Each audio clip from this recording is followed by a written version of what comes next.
Saudade Part Roman II. Autumn that year was particularly beautiful, as it seemed that all the seasons were being intensified lately.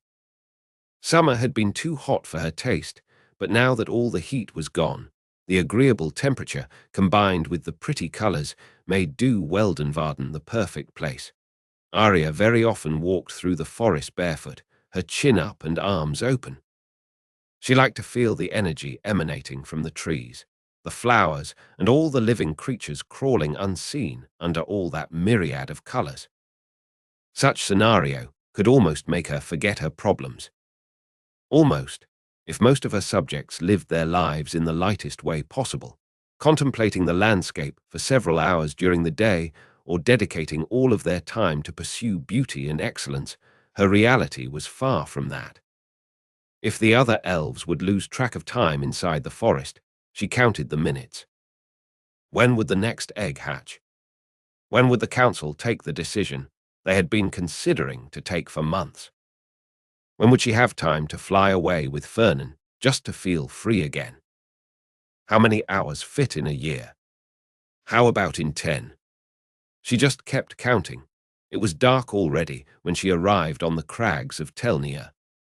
The meeting with the noble houses as always had been taxing, especially because she had to refrain herself constantly not to offend any lord or lady. They were too stiff, narrow-minded, stuck up, as Eragon once called them in a moment of irritation. She laughed a little, just to think of it.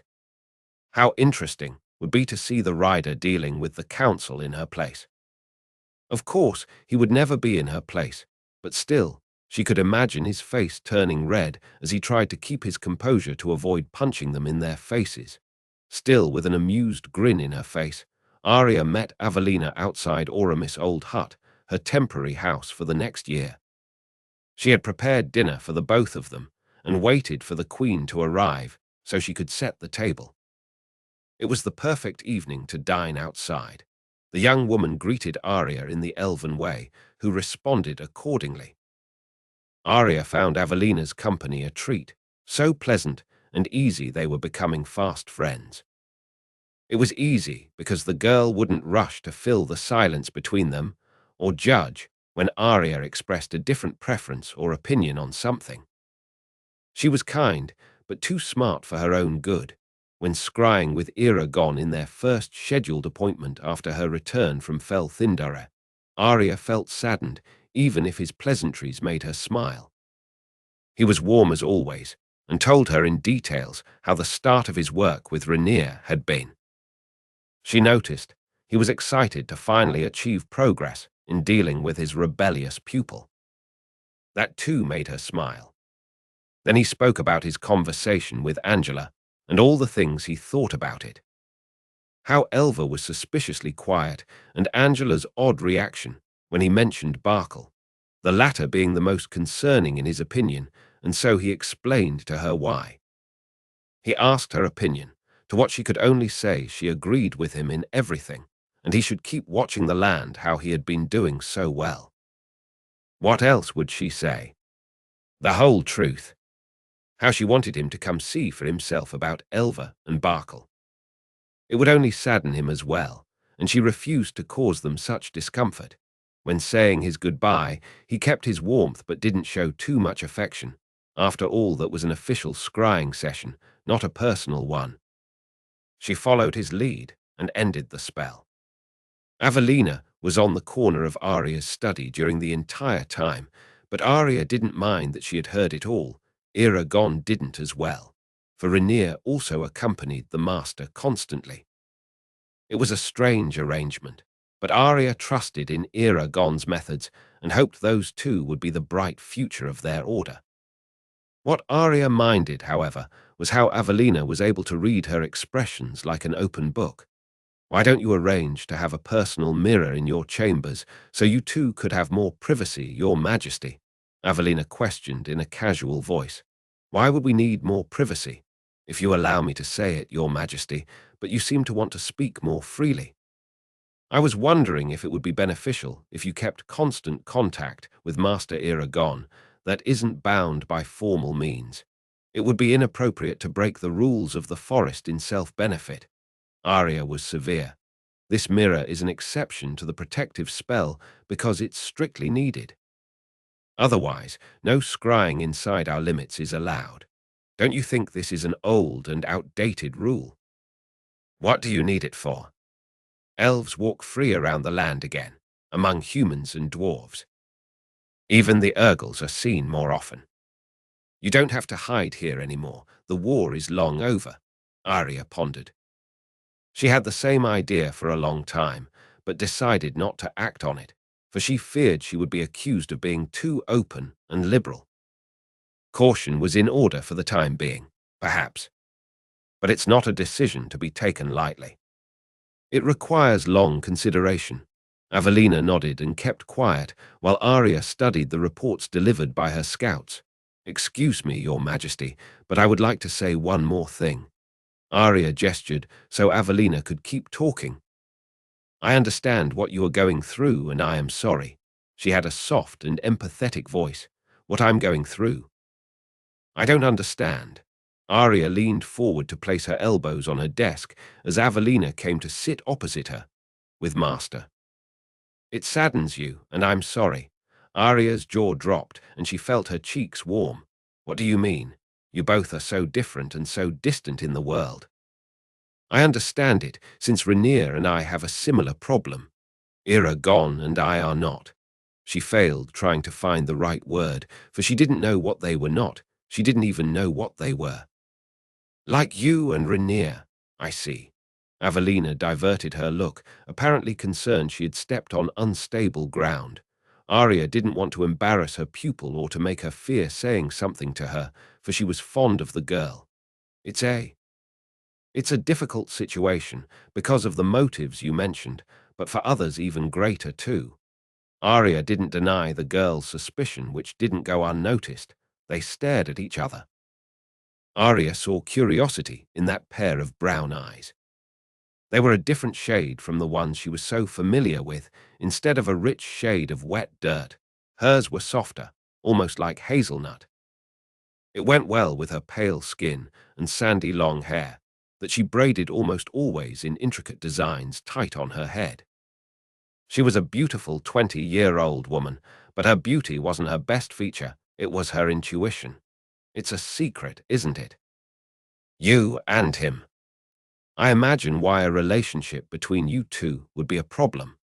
Arya would feel inspected, with her privacy violated, if it was anyone else making those assumptions.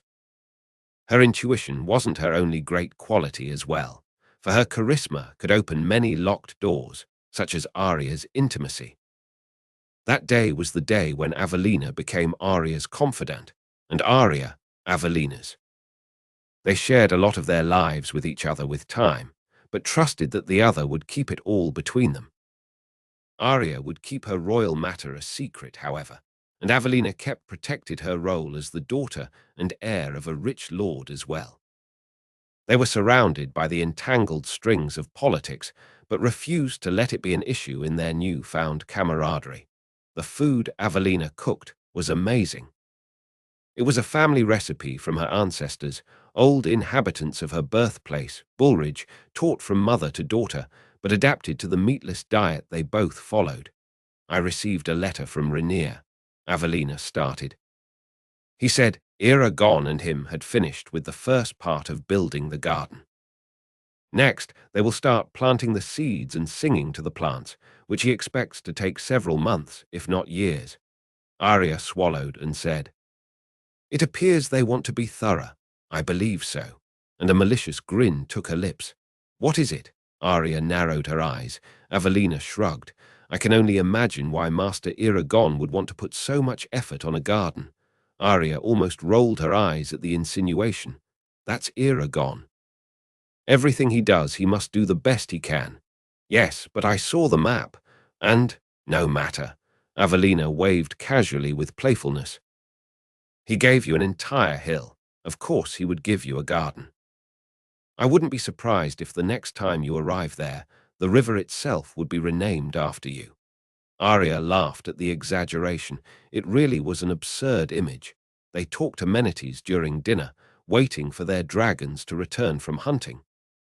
Fernan and Runela were good friends and enjoyed each other's company very much. For Arya, it was a relief to have someone to take her dragon out of his boredom, since she was so busy with her work all the time. The politics of the elves were as complicated as it could be. It moved slowly, but at times, very rarely, it would explode in intrigue and betrayal. They all feared those moments, so the players considered many times before making their moves.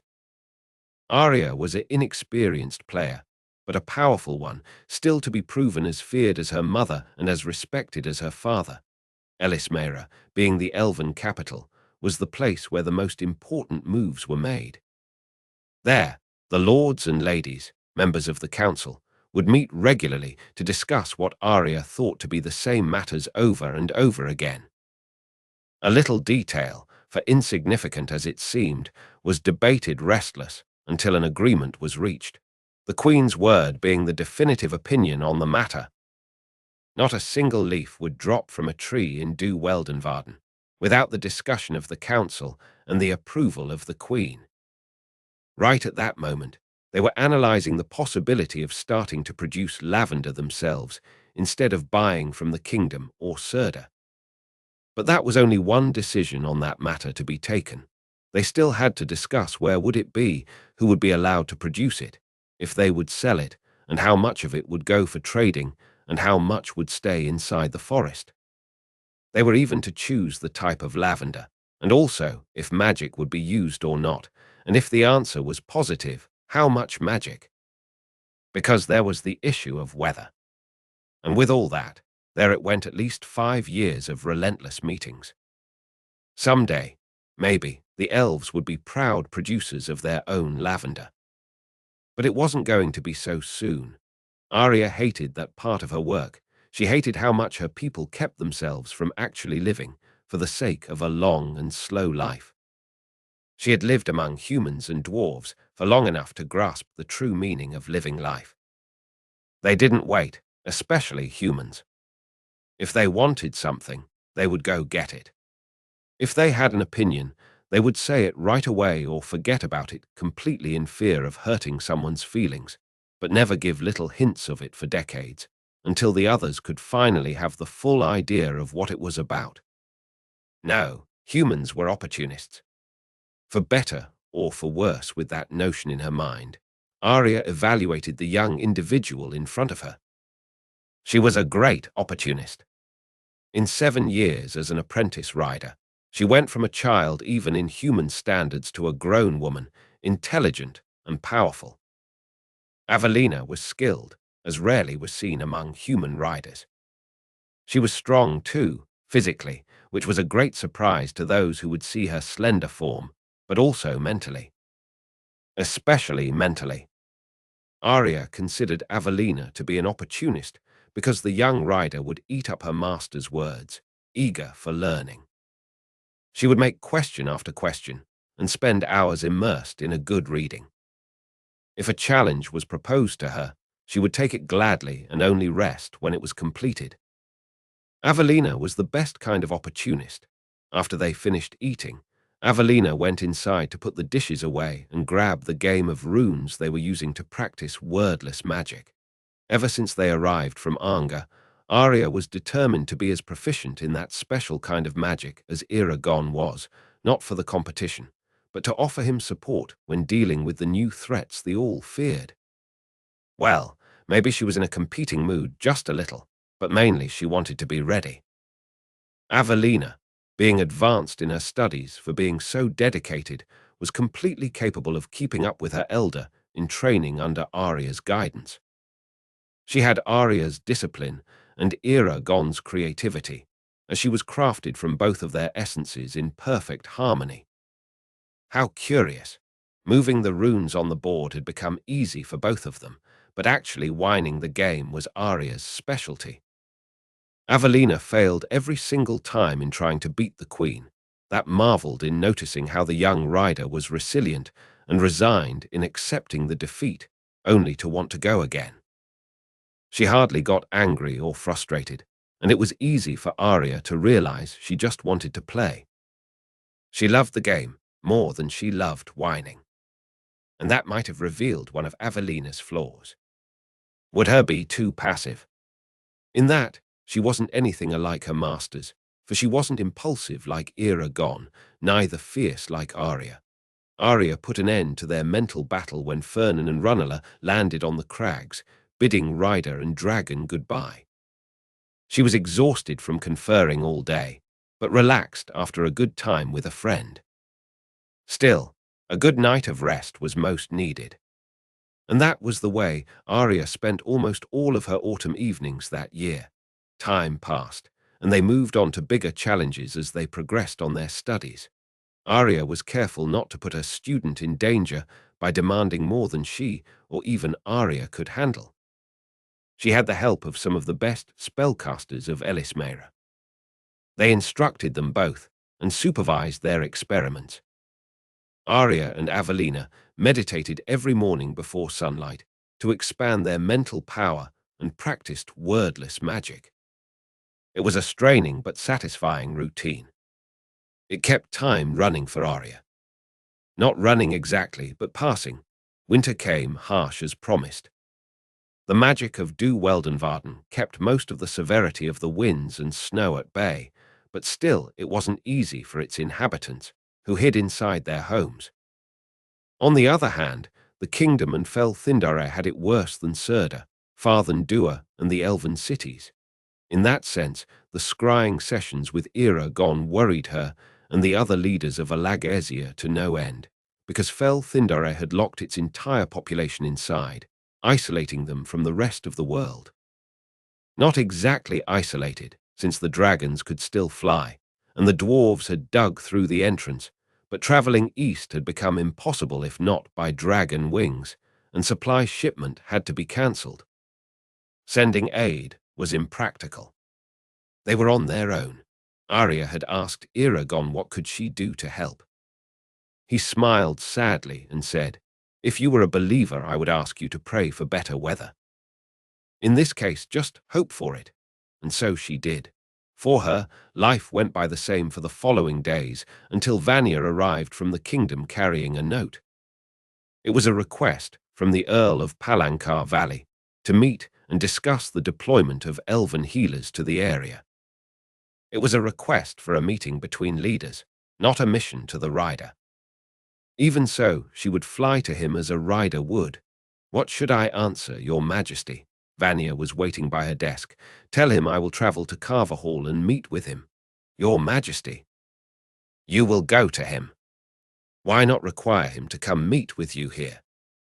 You are the queen after all, and he is just—" "Roran is a friend, Vanya," she interrupted. "Tell him I will arrive in a fortnight at noon. With a retinue, no. Only Avelina and Runela are to accompany Fernan and I." Vanya's face turned to a grimace, but he didn't protest. "Yes, Your Majesty. You may go now, Vanya." The ambassador turned to leave, but Arya called him again. And Vanya, "Yes, Your Majesty. Next time you must refrain yourself from calling someone anyone as just whatever you think they are." "That's all." She waved to have him leave. Vanya was visibly embarrassed, but didn't protest. It seemed to Arya that he still had lots to learn about tolerance. It was a bright winter day when Fernan and Arya sighted Carver Hall at a fair distance covered in snow, and if Roran had waited for too long, he was polite enough not to mention after their landing. Arya and her companions were shamelessly late. She would normally keep quiet about her troubled relationship with time, but since she was in the position of a leader addressing another authority, she thought it would be the right thing to apologize.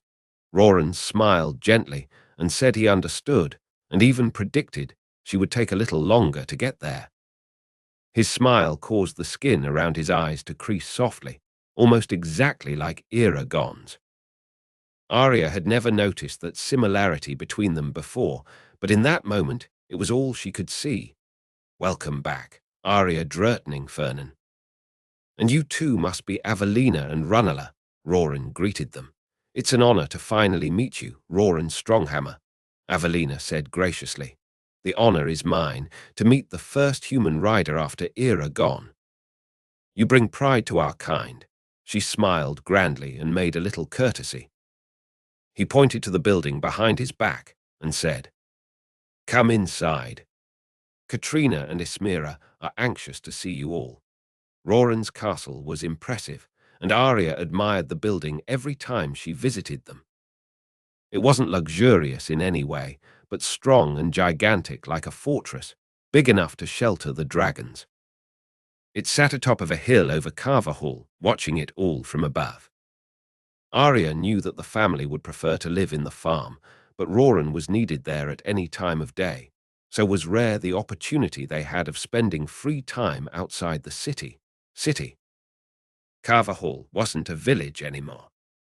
The heroism of its people caused curiosity throughout the land, and migration was inevitable. Eragon would never recognize his hometown anymore. But he would feel at home, however, if he arrived at his old farm, rebuilt exactly as Roran remembered.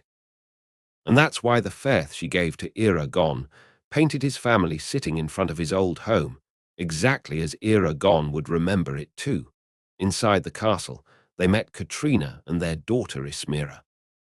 She was almost a copy of her mother, the same red curls and sparkling eyes, in the frame of a girl in her first decade of life. Katrina was about to give birth.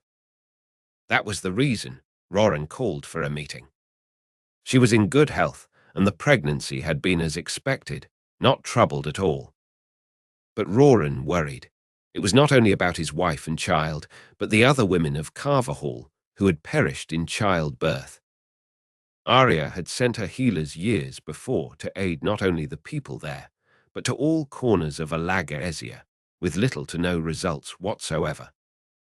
Humans were still suspicious of elves, despite their alliance during the war, and it would take the return of the riders to begin to change that image, if it would ever change. "You don't have to worry, Katrina. We will be here for the birth of your child." Arya spoke when the woman explained that unlike her fellow citizens, she trusted the elves to bring her child to the world without complications. They were sitting around the table at the conference hall. Katrina was surprised by the offer. "I appreciate your majesty, but I believe you are needed more in Elismera, isn't it right?" Arya smiled gently. "Please, Katrina. Call me by my name. And no, I'm needed more when my friends require my attention." Arya could see how touched Katrina seemed. Even Roran showed small signs of emotion, with a proud look and puffed chest that in nothing seemed arrogant. "You make them feel important," Fernan stated. "They are. Thank you, Arya," Roran said, to which she only tipped her head. "But I'd like to discuss the possibility of sending the healers to us again, permanently. I wish to convince the population to take your help once more. Maybe after years since the first time and seeing that Katrina is comfortable with your spells, they realize how well-intended you are and accept your aid. Please, Arya, could you consider my request? The valley doesn't have much to offer, but I'm sure we can reach an agreement to favor both of our peoples." He was apprehensive.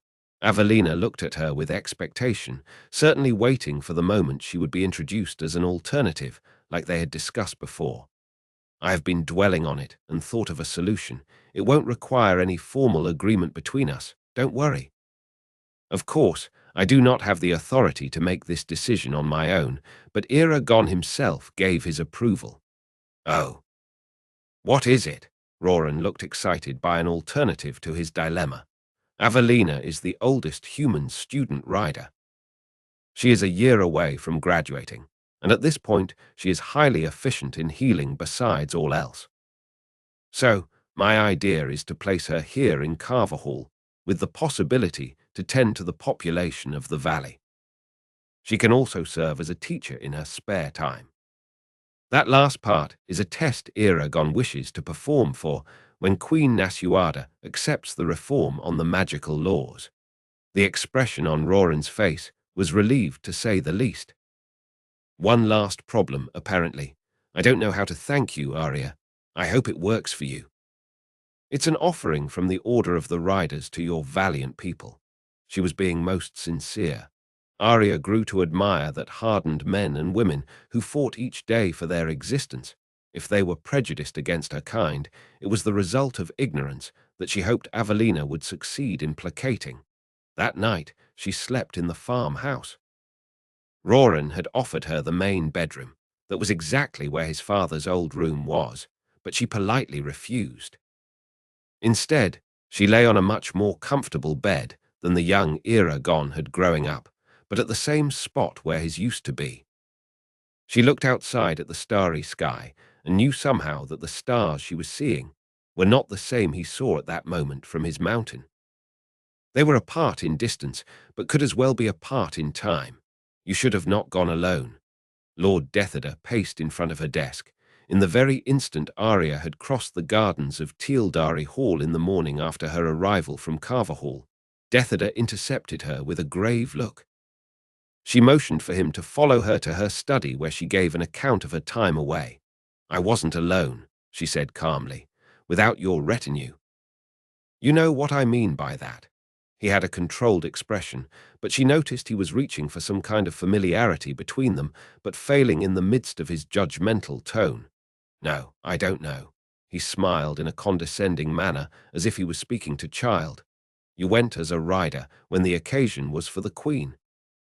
And you offered him a solution only a rider could, instead of working on an agreement that would be favorable to our people. Did you know they have a good production of potatoes? Great quality. Of course I do. We trade with them." The demand for a separation between her two roles was making her insane. All the little remarks between an argumentation and another were just. It surprised her that her counselor was being so direct with her about it, because the rest of them were anything but direct. Couldn't they see that she was only one? Still, he was challenging her intelligence by implying she was oblivious to their commercial alliances. "Yes, we do, Your Majesty." And this meeting with the Earl of Palancar Valley could have resulted in a much more beneficial agreement than the one we currently have. Smaller prices, better product quality. If only you could separate the rider from the Queen. I'm afraid I cannot separate the two. You imagine why, I'm sure. She stood up and went to look out the window with her back to him. "I'm afraid as well." His tone made her turn to him again. It was concerned and almost desperate. "Deathada." He threw his hands in the air and sighed heavily. "If you cannot be only the Queen when it's required of you to do so, then you are not serving your people the way you are supposed to serve." Arya narrowed her eyes. That bluntness would have cost him his life if her mother was still alive. "How dare you question my motives or my behavior?" She spat the words with haughtiness. "Your Majesty, that wasn't me talking, but the council. It was their voices, not mine. That's absurd. I did nothing but sacrifice myself to stand here where my ancestors stood and do what they did. Conduct our people to its glory. Or do the good lords and ladies of the council forget how in only 10 years our kind is again seen throughout the land as the fair and wise people they are? How freedom made us all thrive again. 10 years, Deathada. And there's much more to come for us if only the council stops reprimanding me." Her voice was low and menacing, reflecting the turmoil inside. "I don't forget, of course. Neither do they. They simply wonder who's to take credit for this achievement, the Queen or the rider." He took a defensive stance, palms raised, chin down. "I don't understand. What is the difference? The Queen doesn't take orders from anybody. But how about the rider? In the end, if you can't separate one from another, then the Queen isn't really the one who's ruling, is she?" Arya couldn't believe what her ears were hearing. Was he really implying that Eragon manipulated her? It was outrageous.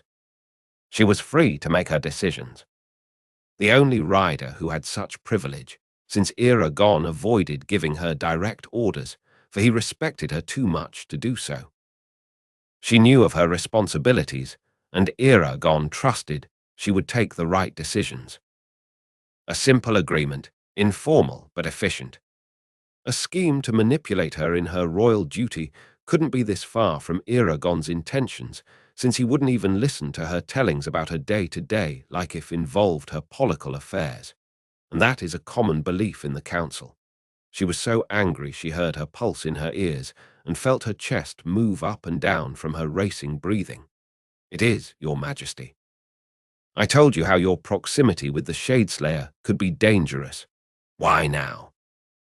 Why did you wait 10 years to tell me? I didn't, for I had nothing to tell you. Before, it was just whispers, because the fact that we were ruled by a rider was a reason for all to take pride, not to fear. No. Before they thought they could manipulate me, did they not? If he could be direct, so could she. And he didn't even know how much she had learned from humans when the subject was bluntness. My supporters wanted to manipulate the head rider and the order through me, and my opposition wished to have me lose my way when ruling our people, because I would be too distracted with my duty as a rider. Two different ways to make me fail both my roles. Am I too far from the truth? Deathada widened his eyes. Arya had caught him by surprise. Probably he thought she wouldn't figure it out by herself, but she did from the start. The insistence for her to take the crown from both sides was the first sign. She refused, for her desire to dedicate herself entirely to raising the dragons and training the riders, but when she realized there was a rotten agenda behind her nomination for the throne from both parties, she could not turn her back to it. It was her duty to protect her people first of all, but also her parents' legacy. They worked tirelessly to maintain peace, but she feared that if another one donned the mantle of regent, they would cave to the demands of a few who dreamed of domination upon others. Her opposition, though not its entirety, was very keen of the idea of the elves being superior than others, and were still bitter about losing cities and territories to the humans. For Arya, they didn't represent the Elfikin identity. They were not true elven citizens. They were a liability. You read the subtleness with great attention, my queen. I'm impressed, I see. It's true, then. She faked a perfect tranquility. You may notice I have much to think about. So you may leave now, Deathada, thank you. Apparently upset for being rushed out, the noble man bent his head but didn't leave. Excuse me, Your Majesty, but I fear this subject is far from over. Her patience levels were terribly low at that point. How so?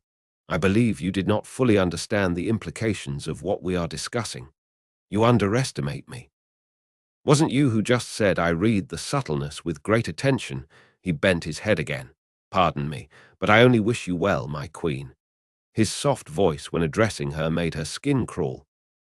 It bothered her like nothing else, the way he used affection toward her through that two little words. It was not the right way for him to speak with her. It was too familiar. Then say it already. What are the implications? You have been urged to take your mother's place as queen by those loyal to your family and who were strong believers of your righteousness, despite what you believe, that you have been manipulated. They are. We are on your side for everything except one matter. Say it, Deathada. If your ruling is not yours anymore, then enemies will come together like it only happened a number of times toward a common goal. To get the dominance back to our kind, she's read the subtleness very well. If she didn't cut ties with the order, or at least minimize it, then all those who were on different political ends would join forces to take the power from her. In her ruling, they had already come together at least once when choosing her as queen. But apparently they would do it again to take her down from the throne. How poetic. My ruling will always be mine, for no one controls me, not the head rider nor the council, and neither do you, Lord Deathada. And I must remind you, and whoever is having thoughts of overruling me, that conspiring against your queen is treason, punishable by death. For the third time, the Lord lowered his head in submission. I would never conspire against you, my queen. She took a deep breath. Arya had had enough, and Deathada. Quit calling me your queen. I know you want me to fall into your graces when you do that. I don't appreciate it. He had allowed bluntness into their conversation, so she would use it freely, his eyes darkened by her reprimand. Arya wondered if he had ever felt this offended before. As you wish. Is that all? No, your majesty. There is another concern brought to me by the noble houses, which is the matter of your succession. A lot had happened in my absence, it seems. And to think I was gone for only 2 days. She returned to her chair and sat back. What about my succession? I don't expect to die so soon, or to be overthrown for that matter. It didn't happen in your absence. I'm only informing you due to the frank tone of our conversation. Again, there are whispers, rumors. People talk, your majesty, and this time it comes from commoners as well. Go on. It's not about the throne, but your whole house and nobility. They fear you might have an unfit man for a mate, and it would break your royal lineage. Unfit. Lineage. Her fingernails dug into her palms, almost drawing blood. Who they consider unfit. Eragon, he seemed surprised that she actually named him. As I explained, it's just whispers, but in fact, yes. The people dislike the idea of you mating with a human man. For as important as he is still unfit for you. Arya could spit fire from all the rage inside her chest. She stood up and walked slowly toward the elf, who seemed to fear her wrath. And who do they consider fit for me, may I ask? Is it you, Death Adder? Are you fit for me? She saw him swallow a lump in his throat. Any lord would be fit for you, my quae, your majesty. He tried his charming voice, but it cracked under her scrutiny. She spared him a cruel smile. Gather the council, my lord. They are in need to be addressed properly. And spread the rumors that the queen doesn't appreciate when her private matters become public. I must warn you, just do it. Now. Arya felt an urge to tell Eragon about it, and if it weren't for their agreement, she definitely would. How curious that the very behavior her critics feared the most was the one she wanted to have. When they feared Arya and Eragon's proximity, her desire was to fly back to Fel Thindore and enclose the distance in definitive. Or to bring him into her life, to break her lineage, a thought that hadn't crossed her mind yet until that moment. They treated her like a reckless little girl, and it only served to arouse the rebellious teenager inside, defying all expectations. Instead, she had to be this composed monarch, rational and smart. Even cunning, sometimes.